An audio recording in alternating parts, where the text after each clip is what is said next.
So, hello guys. Magluluto.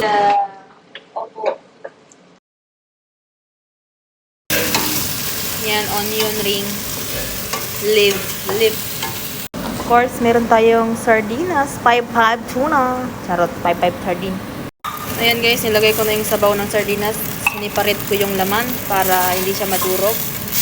Diba? Ang galing ko guys. Charot. Nilagay natin ng opo guys. Ayan. Ayan na guys. I-mix natin.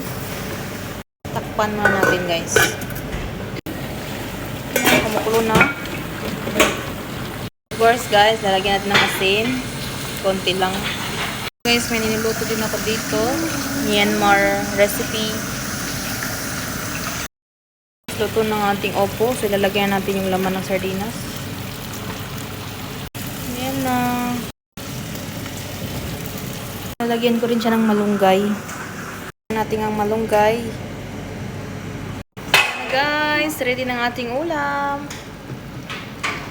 Sardinas na may opo na malunggay. Ano ba tawag dito? Hindi ko alam. Hindi ako pwede mag-taste kasi fasting ako. So, bye-bye guys!